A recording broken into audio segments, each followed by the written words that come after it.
Come by here. Come by here. Oh, oh, oh, oh, Lord. Come by here.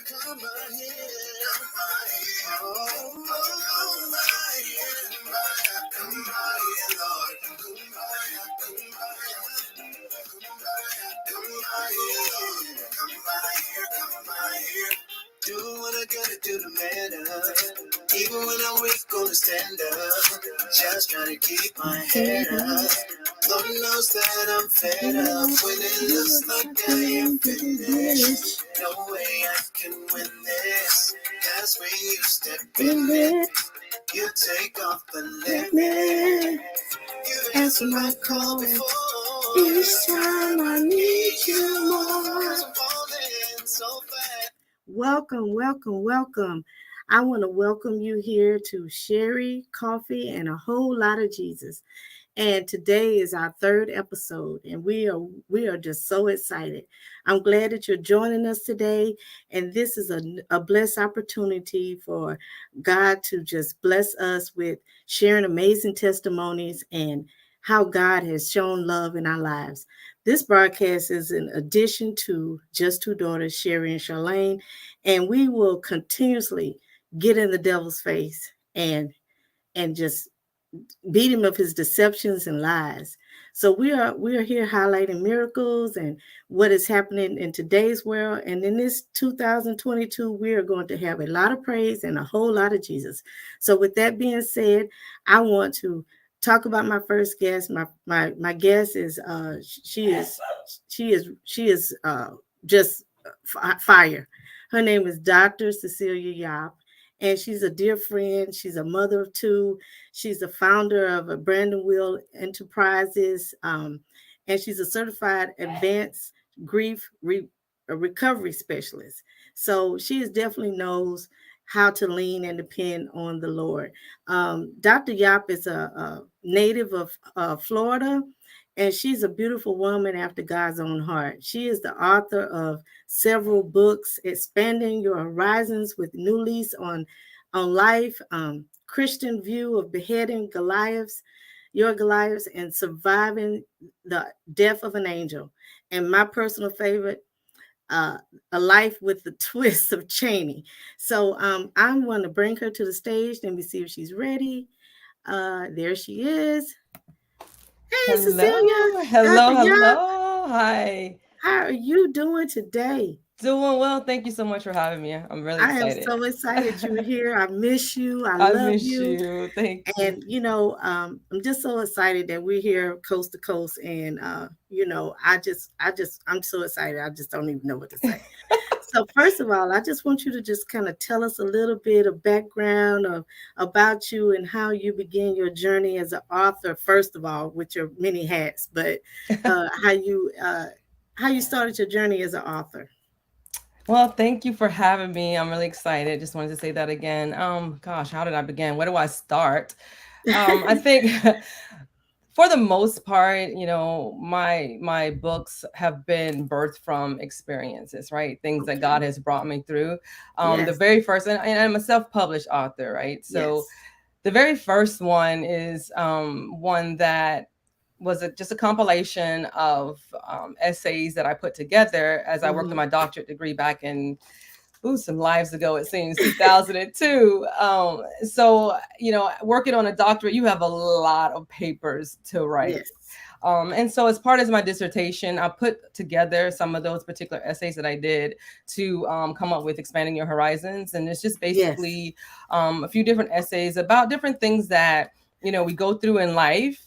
Yes, and that's the very first edition. I kind of like redid it a little bit, over the years and everything. And I probably need to revisit again, as a matter of fact. But, it's just basically talking about how we live in this quick to fix society, right? And we want everything right now. And there's just some things that we have to go through in life, right? To get to the other side of. So that particular one is based on a lot of paperwork and research and things like that, working on a doctoral degree. And again, just different experiences. So Surviving the Death of an Angel is my memoir of losing my son William at birth. And you have always been my big supporter. You have all of them. Thank you so much. Yes. And again, that one too, I've kind of like revamped it over the years, right? So this lets you know that you are truly one of my favorite, my number one supporters, right? Yeah.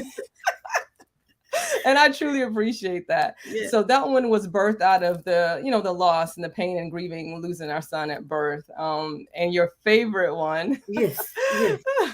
Life with a Twist of Cheney, right? Right. Yes.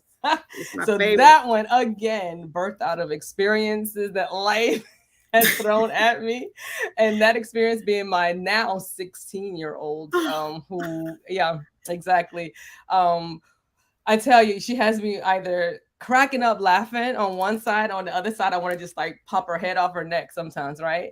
And but she's just been a very funny kid. Like, she lives to the beat of her own drum. And so it kind of started when their father was in the military and he would go out for a deployment, and she would say all these funny things. He's gone for 6-7 months, right? So I just started putting them in a journal. So whenever he was able to call in or call home, I was like, hey, let me tell you what Cheney said, right?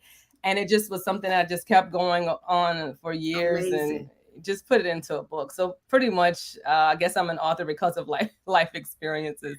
That is awesome. I just love you, and I love how you heal the community, through these books, Death of an Angel, Surviving the Death of an Angel. That book right there just like really taught me, because, when you lose a child, it just gives you, you embedded all that emotion into this book. And I just really, when people are grieving and whatever they're grieving, I just like that I have these tools to go to kind of go through the different stages. And so I appreciate that. Thank you so much. Yeah, it's one of those things that I'm learning that, if God brings me through some things, right? So it's my duty, after being brought to the other side of it, to share it. So maybe what I've gone through and been brought to the other side of is now someone else's survival guide. That's right. And you're a direct reflection of your parents, with their ministries and their mission in education and to help the youth. And I just like how that has just spilled over into you, doing all these different things and publishing books and things like that really birth things for other people and helps other people along their way, through education and just grief. And I just like how you just combine all of your education into one big ball, and you just come up with all these different projects that blesses so many people. So now I just want you to God gets you, and he absolutely loves you. He gets you, and you in your heart. And I understand that you in the past have had like projects of teaching yourself things like knitting, sewing, and that's birthed a whole mission in itself, because I recall that you knitting caps for babies for NICU and things like that, and how you bring yourself into the life of others by serving them. And so you have a servant's heart. And so do you mind telling us a little bit about that heart that serves and gives back? Because I think people, can be blessed by just your testimony of how you give back to people. You just don't sit back and just cross your legs. You out there helping people, whether you know it or not, in these different areas. Like, I could do this, I can learn to knit, I could sew, and it's just into so much beautiful work, that it's not just you as an author, it's you and your servant's heart to people. So can you tell us a little bit about what makes you feel, how do you feel, how do you break that down to serving others with your crafts? Wow, that's a big one. I don't know. I think, like you said, it kind of goes back to my parents, watching them, right? They were just amazing, or worked. They are amazing examples. Right. My father walked off his job to start a tutoring program in one of the worst parts of our county, right? Or in our city in Ocala. And just having them as those people who are always giving. My Right. house was the one that friends wanted to come to, right? Yes. My even as and even as adult and even as children, like I have friends who, like, my mom would have to say, "Okay, baby, it's time to go home now," right? Mm-hmm. So I think I really do get it from my mom, and my grandmother was a giver, right? So it's Right. probably just this generational thing that thankfully wasn't a curse, right? Right. Something that just kind of just got passed along.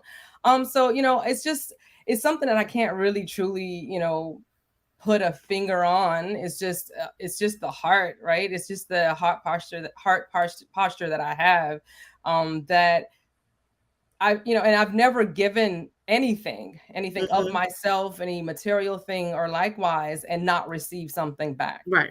Right. And a lot of times, people tell me what I've done to help them. And I'm like, okay, if you say so. I don't know what I did, but all right, I'll take your word for it. Right. Yes. It's just one of those things that, and I don't take it for granted. I Right. don't take it lightly when people do reach out and let me know that something I've said or something I've done, has helped them in some way. I just look at it as just this, it's what God has purposed me to do, right? It's the person He's purposed me to be. And Yes.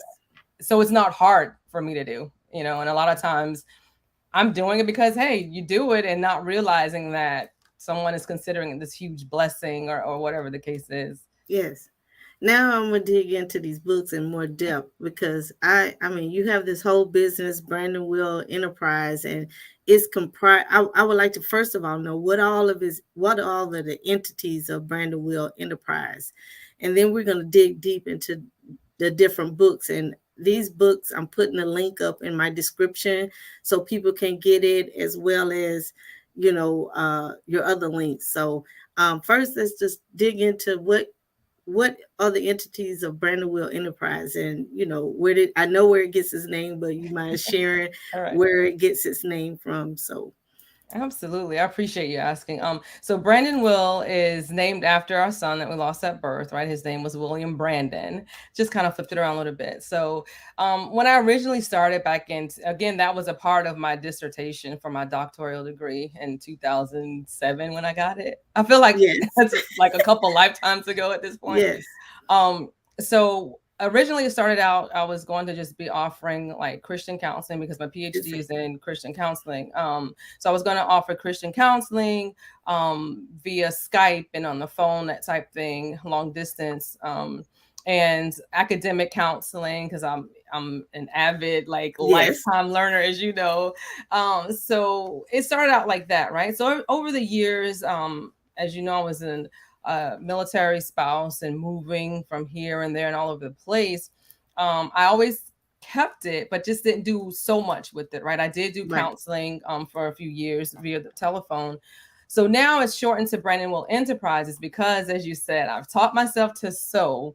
A friend of mine that I met when living in Italy taught me how to crochet, and I'm like, crochet? I don't want to do that, but oh wait, I can actually do it. So maybe I will do this, right? Yeah. So I do things like surgical caps for kids with cancer in different hospitals, and caps, crochet caps for people with cancer, and pass those on to different hospitals, things like that. Baby blankets, my favorite thing to make, right, when to crochet. So it consists of my crocheting skills that I Yes. sometimes will present for sale. Also, so that's Sissy's Crochet, right? And then there's Sissy's Off Stitch Boutique, Mm. which, again, I wondered if I could sew. So I bought a sewing machine a few years ago. And I'm like, let's see what happens. My mother would have loved you. She loved you because I couldn't do it. I just, Right? you know, but I just live vicariously through you. I- So well, I appreciate it. yeah. So I bought the machine, and the first thing that I made was like, oh, that it really looks like what I thought it was supposed to be. So I don't know, maybe I'll do that. So I usually do that part mainly for myself, just making, clothes, tops, and things like that for myself. But I do sell different items, right? So you Right. have Sissy's Off Stitch Boutique. It's under Brandon Will Enterprises. And I'm currently establishing a publishing company so that I can help people like myself become those self-published authors, right? I edit their manuscripts and things like that for them. So that's under there. And newly placed under is my grief recovery sessions that I provide. So just a little bit, just a little something. That's a lot. That's a lot. And so, I just want to say that you, because of me knowing you and have a relationship with you, you inspired me to write my first book. And Oh, it was just, and through grief, um, missing my mom and my grandmother and, a lot of other people, I used to go around and say, hey, can I have the recipe to that? Can I have the recipe to that? And then just compiled it in with some of my oldest daughter's poems and my grandmother's poems. And so I felt like, I was like, can I do this? And I was like, you would be in my ear. Yeah, you could do it. And so I went on and did that back in 2018. That was when I self-published my first book. and Work I do have it on my shelf around here somewhere. I should have pulled that out. I do. and I'm working on my second one, no due date. That's the good about self-publishing and Yes, you don't have to have a due date on it. So I don't have to, hurry up or anything. But I've been working on number two for quite some time. But awesome. you have encouraged me just through your books and me having them. I didn't just put them on the shelf, support you. I actually read the books, and I just want you to explain to the people, about, you know, the recovery of you surviving that death of an angel. It's your memoir, and of being of reality of what mothers go through. And me myself, like other mothers, I know that have lost a child, you just don't really know how to unpack all that, but you survived it just as I, but you have it written down how you survived it. And so I just want you to share with people a little bit more in depth about that particular book that could probably bless somebody else that's going through the same thing.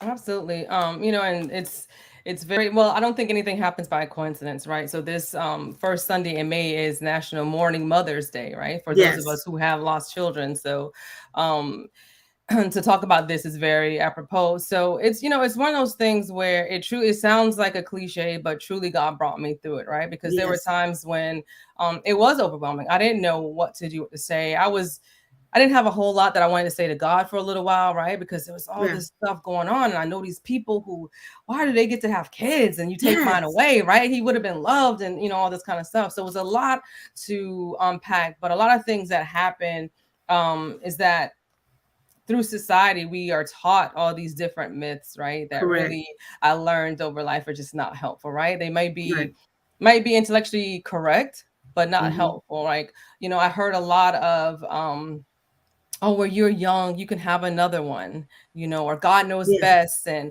all yeah. these things I I hear all knew, those, yeah, right? Absolutely. I know those things. Those are absolutely true, but they did nothing for what I'm feeling in my heart, right? at I'm that moment, heartbroken. And so as I was going through this, and realizing that people just weren't saying things to me that helped me, right? Um, hmm, it came to me to just write down those thoughts, experiences that I had and those hmm, thoughts that I had in hopes that to share that with somebody else, they will know, all right, right, I need to let you guys know I am grieving my loss, and these things are not helpful for me, right? right, I need you to not say these certain things to me. So, and the book also became, after I got through the manuscript and everything, it really became a healing tool for me, yes, right? So I'm thinking, well, I'm hoping at this point then that if it's helping me get through my process of healing, and we were a pretty young couple at the time, living in Monterey. So I'm thousands of miles away from my family in Florida.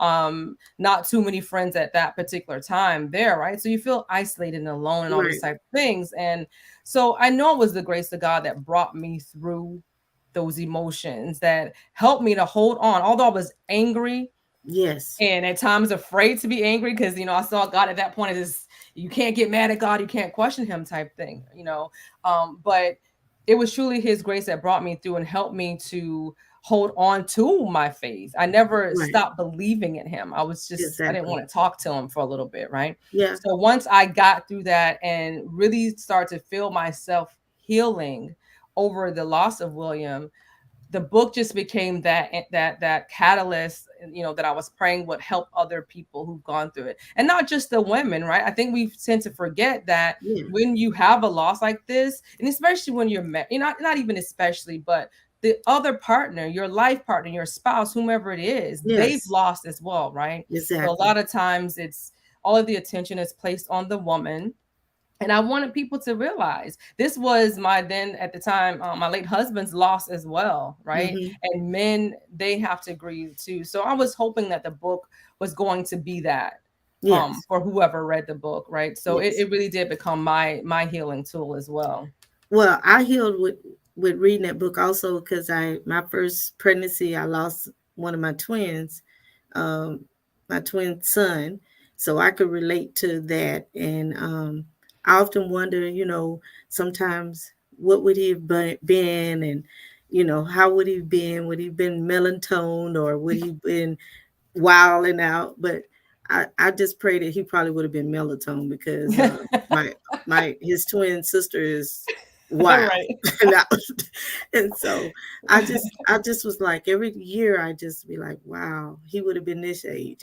And reading that book, it kind of helped me to gather my thoughts, because sometimes when you're in a moment of that grieving of a child, the first one at that, you just don't know how to feel. You just don't know how to express what you need to express, and you just like, wow. And then as years go by, you be like, wow, you know, Of uh, course. yeah, And that's one of the things, that I was trying actually kind of alluding to earlier, that society has taught us that, you don't really talk about your feelings, especially if they're yes, sad ones, right? yes, You isolate, go over here, suck it up, buttercup. You gotta yes, you gotta be strong for everybody else. And we just don't yes, want to cry. We don't want to be no, Debbie Downer around our friends, right? mm-mm. So a lot of times we don't really know how to grieve. We don't know how to Yes, grieve properly, and it's yes, because of what we've been taught from yes, whomever we've watched, who led us by example, and although they've done what they knew, right, they did the best they could, right, doesn't mean that it was necessarily the healthiest way for us to mourn, right? And right, like you said, you're at that point where you sometimes just don't know how right, to give language to what you are feeling, and you don't yes, feel like you have that space, that safe space to even have those feelings a lot of times, because people correct. want to tell you, okay, you have another baby already, you only lost one, right? You should be okay, Yeah, you they were know like, "Hey, you got one, so why right, you worried about the one you lost?" exactly. I'm like, So we "Well, I don't was we don't supposed have to that bring space. two." Okay. Exactly. And Yeah. we don't have that space, we don't feel that we have that space to really have our emotions. Yes. And this other book, Expanding the Horizons with a New Lease on Life, Beheading Your Goliaths. Oh my God. We all have Goliaths in our life, and you just basically spelled it out. You was like, look, this is how you do it. And Mhm. so I like that book. That was like, I think that was the second book, or maybe it was Correct. the first, but the That second, was the first one. that was The the first first one I got. And then I just like kept on getting the books, and I was like, okay. But you know what? They have new meaning every time I read it. It has new meaning at that one. whatever stage I am in my life. Things get stacked up on you, and you're like, okay, this is how you have a new lease on life, Sherry, with beheading these Goliaths. And I'm like, okay. So you mind just sharing a little snippet, because, like I said, I'm putting all this in the description so people can get a sense of what these books really entail and impact. So, Yeah, for sure. yeah, it's Absolutely. I appreciate it again, the questions that you have for me. So basically that one, like I said, it was a compilation of all the essays that I did right. over the course of 5 years, while I was getting my doctoral degree. And it's basically just talking about how, we live in this, and even then, this was back in 2002 to 2007 when I was working on the degree. And even more so now, I think, especially because Yeah. social media has like expanded and everything is so quick now. But it's basically those compilation of those particular essays, that different things that people have gone through. There's one here about someone who was molested as a Yes. child and how it affected and impacted their life into adulthood, different Mm-hmm. things like that, right? So it's just basically my goal with this particular book was to help people realize that these quick fixes that we're trying to get, they're basically just band-aids, right? That we're putting on Yes. top of, you have this wound on your arm or in your heart, right? And you put a band-aid over it. If it's infected, that band-aid is doing nothing except for covering that Nothing. up for Right. that, for a small amount of time. So I just wanted to try to convey that until God is like the center of your life, right? Yes. Whatever Yes. you're going to, the pain, the anger, self-esteem, lack of self-esteem, spiritual death, all these things, unless he is in the center, then you don't have the strength Right. to behead those Goliaths, right? So he is Exactly. truly what allows us to behead those Goliaths. So that was just one of those books that I'm hoping that people were able to read and say, okay, you know what? First of all, I'm not the only one who's gone through something like Thank this. you. This is an interview with somebody who actually went through it. This is what happened to them, how they got through it, and then there's some little tips and tidbits Yeah. on how to get past it. So that was the main goal with beheading your Goliaths. I loved it because it kind of gave you like hope. Like these persons went through this. This is the hope that, how to tackle those situations, how to get help. And like I said, all these books that you've written has given people hope that, hey, I can get over this hurdle. I can get over that hurdle. That's why I said you are definitely a servant's heart. But let's get to the real business. My favorite all time book is the Life with a Cheney, twist of Cheney. a twisted chain, life with a twisted Cheney. And I just want to read one of my favorites on page 78, 79. It says, promise me. So on this day, and it just happened to be in the city I'm in right now, in normal, there is usually no apparent preference to whatever Cheneyism I am blessed with. I was braiding Cheney's hair. The following what seemed out of the blue to me conversation took place. Cheney, mommy, and if and if I'm just saying if I die before you do, please bury me with my phone on 100% charge. Me, as usual, caught off guard and at the same time trying to process what I had just heard. Cheney, what?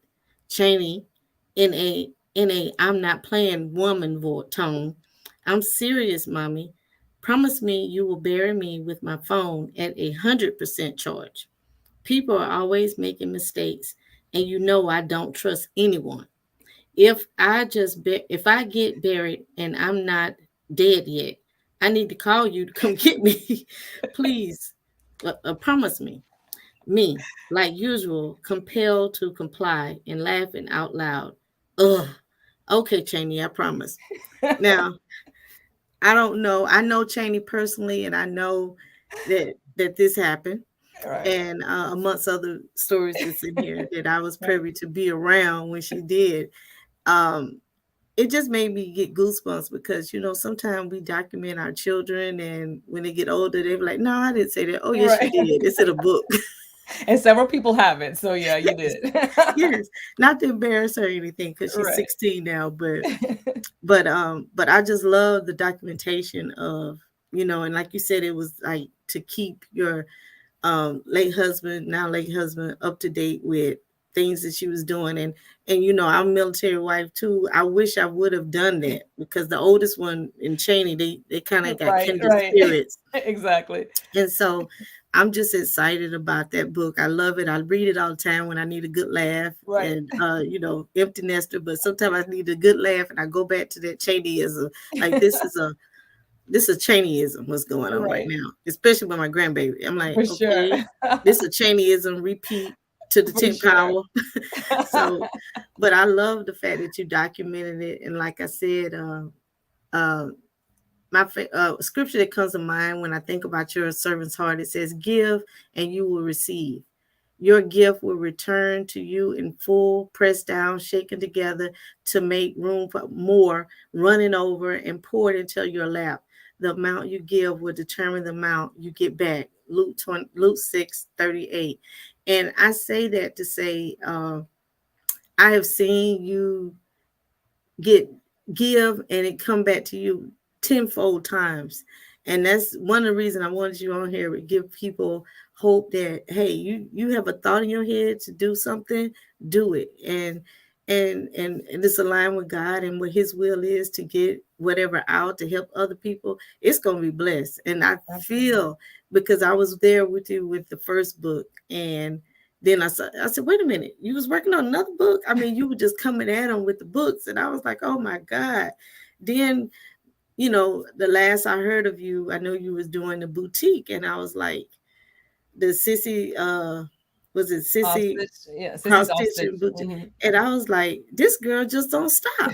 You know, it just encourages other people that, hey, you could do whatever you put your mind to. And that's what my mom used to always say. So now that we know you are like the one that inspired me to get out the boat, to write Oh, and thank you publish for my saying first that. book. I I appreciate you sit saying at the seat still working on my second one, but surely it'll come together.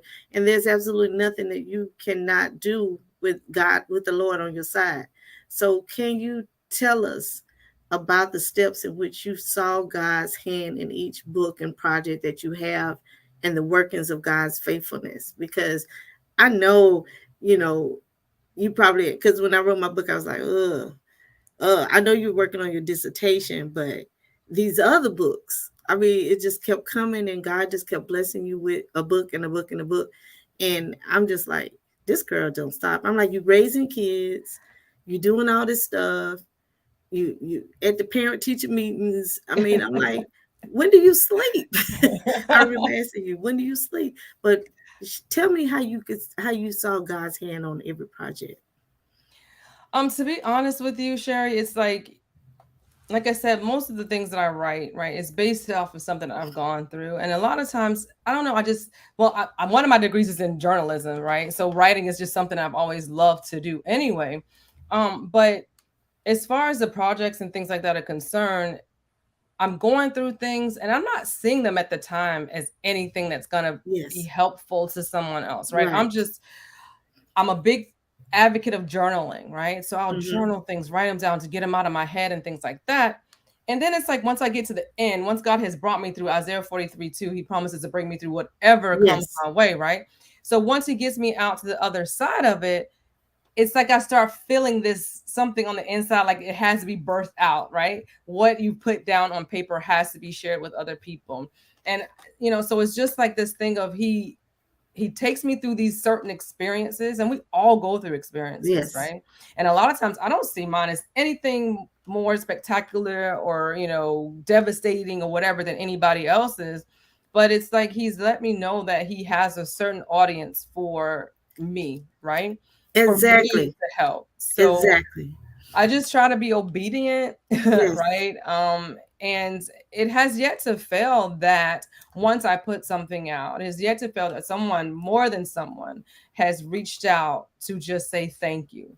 Thank Yes. you for sharing the story. Thank you for Yes. putting this out, right? And so Yes. then that's confirmation for me, like, well, okay, see, you better keep doing what God tells you to do, right? When you're led to do something, you better Yes. keep doing it. Because apparently he's brought me through it, and he's using me to bless someone else through it, basically, Exactly. right? How to get Yes. through it. So that's how I see his hand. I usually see it kind of like after the fact, After if the that fact. makes sense, right?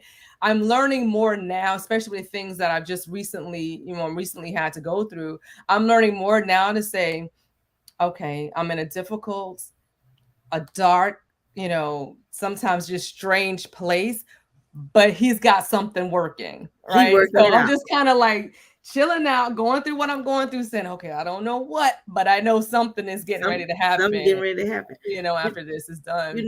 Dr. Yap, I just absolutely love your drive to accomplish so much, and you have lived and studied other religions, and in certain parts of the world that we could just only dream of seeing.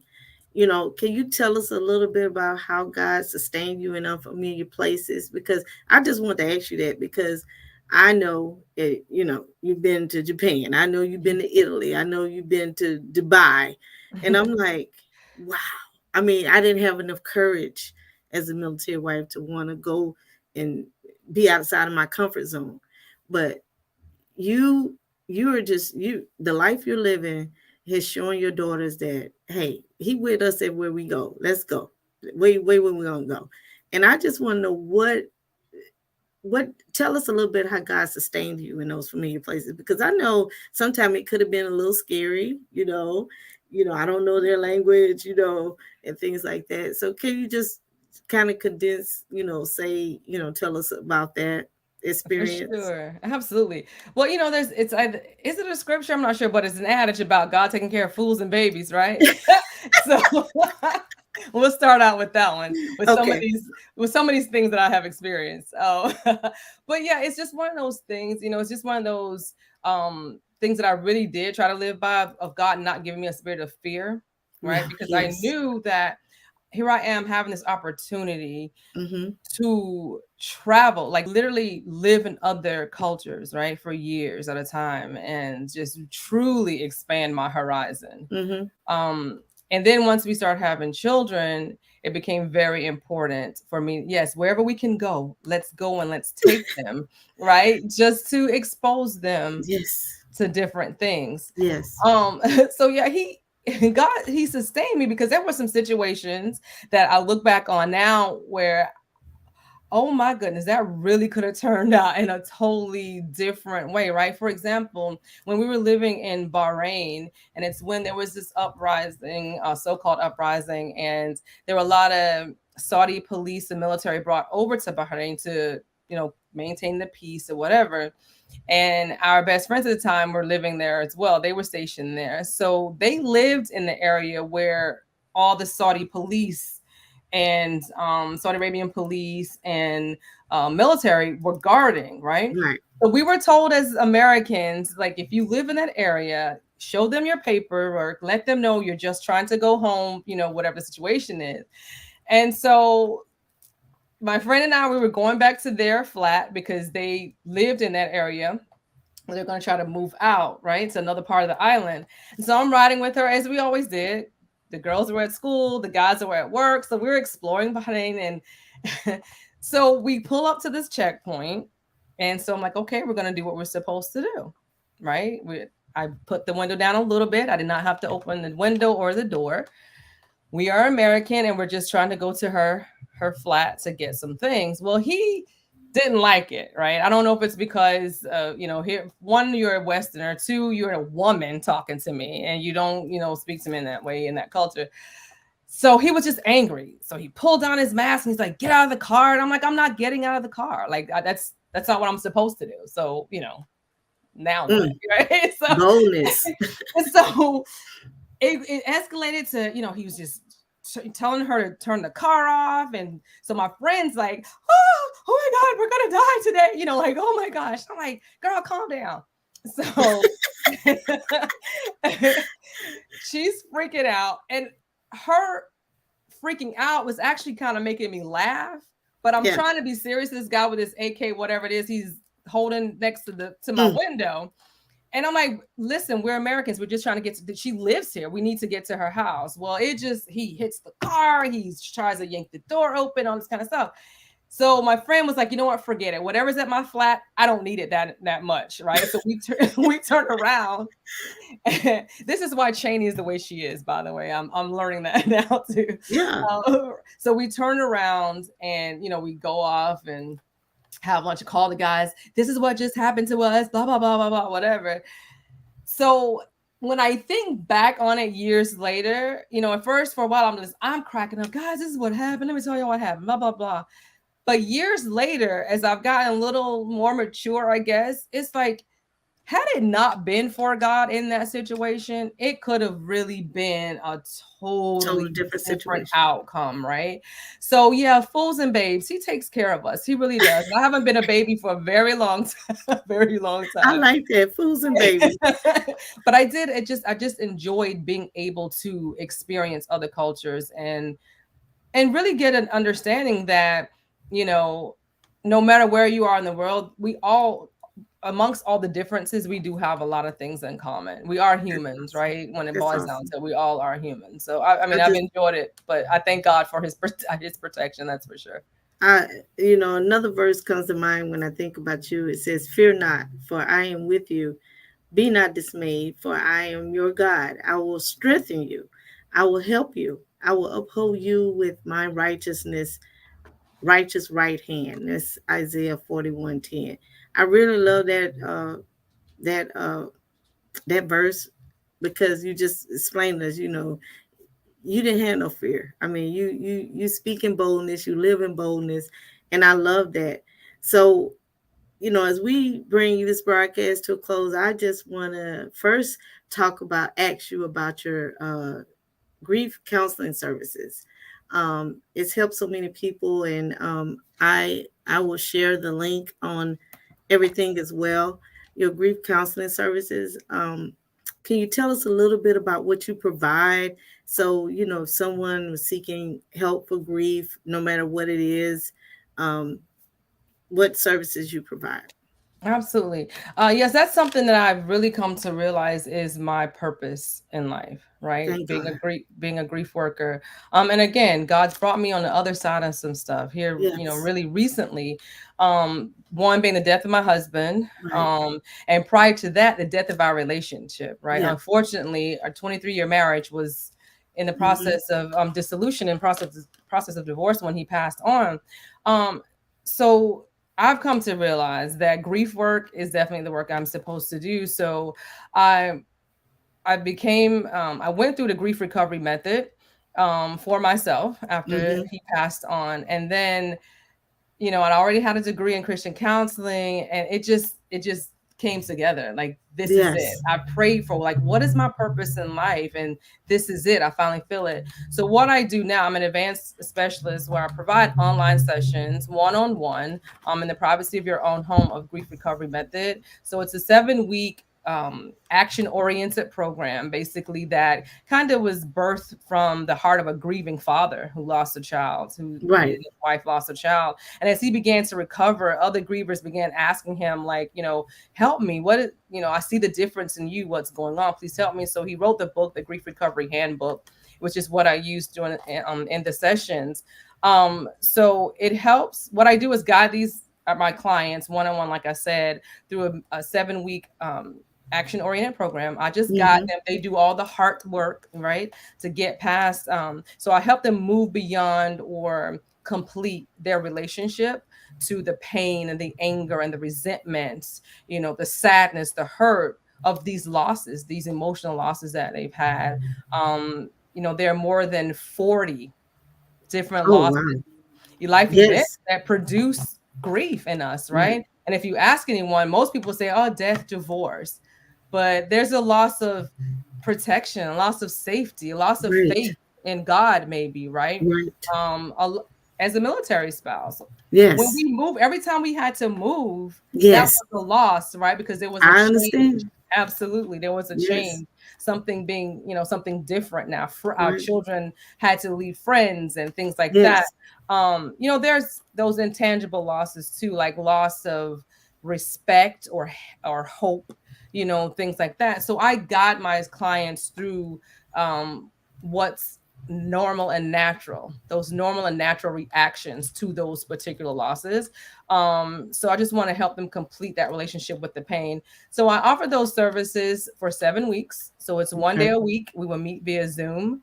And I will guide them through these very healthy steps to learn Okay. how to complete that pain so Mm-hmm. that they can complete the pain surrounding whatever loss it is, so that when they're met with something else in life, they're starting new, right? Mm-hmm. I'm no longer home. And for myself, I went through the program, like I said, when my late husband passed away. So I'm no longer holding on to pain and resentment and what I Yes. felt like has started to become hate and all these things, right? I've let go of that. And so Right. now when my 16-year-old has a fond memory of her father, I can actually be present in that moment with her and have that Yeah. memory as well, right? And actually, like, oh yeah, I remember that, and genuinely laugh with her instead of standing there with Yes. my arms folded and I don't want to talk about him, you know? Okay. I was able to move past, complete that relationship with that pain. So that's what I do. It's, again, what I know to be my life work.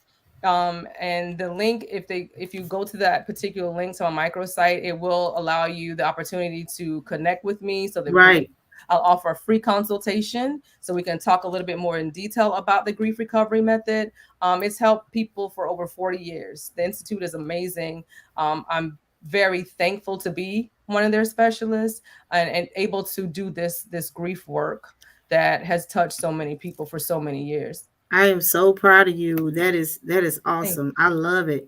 I actually went on the site just to see the breakdown, and it has where you can put your make appointment and all that kind of stuff. I love it. I I feel all love it. professional. I'm like, this is fancy. And so, is there any other upcoming projects that we can look forward to without spoiling and revealing? You know, I just try, Right, I right. just ask. You think I got something else going on, Oh, don't I you? know it. um, wow. Well, right now I really am focusing on the grief work. Okay. It's one of those things that just, unfortunately, my work is because someone is hurting, but I'm Yeah. just grateful that I'm able to guide someone to become a complete, right, in that Yes. pain. Yes. Um, so I'm really focusing on that right now and building clients and things like that. And again, mostly the publishing part, becoming Yes. a publisher, self-publishing agency.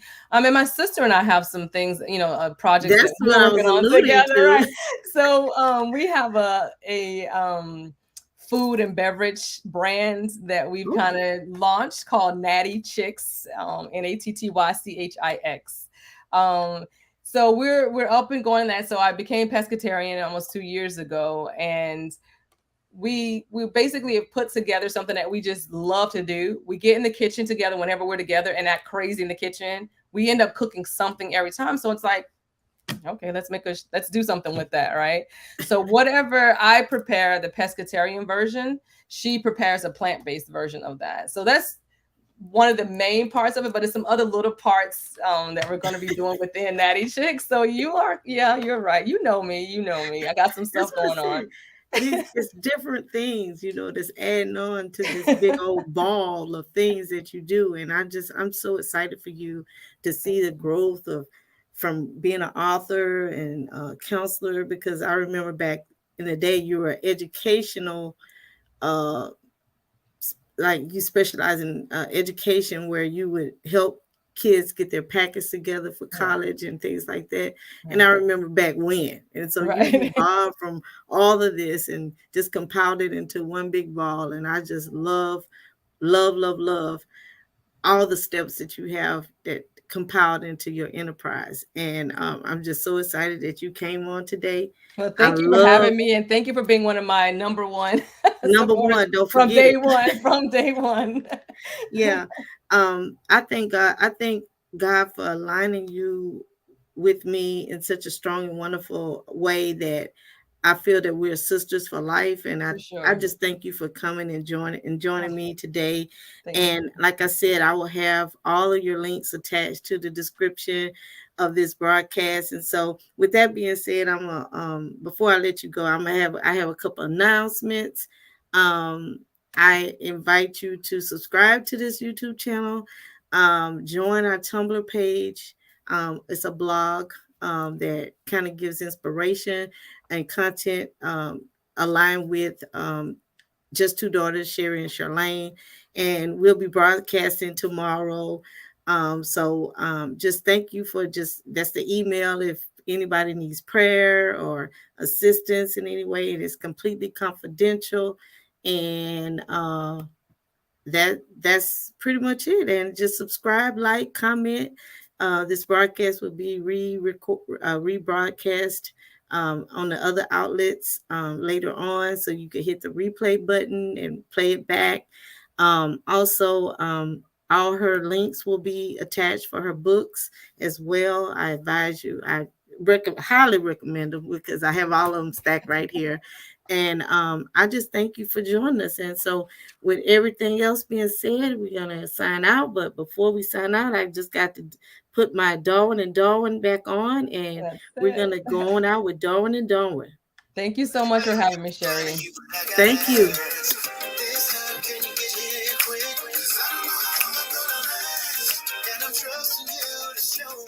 Show up. Oh, oh, oh, oh, Lord. come by here. Thank you for joining us.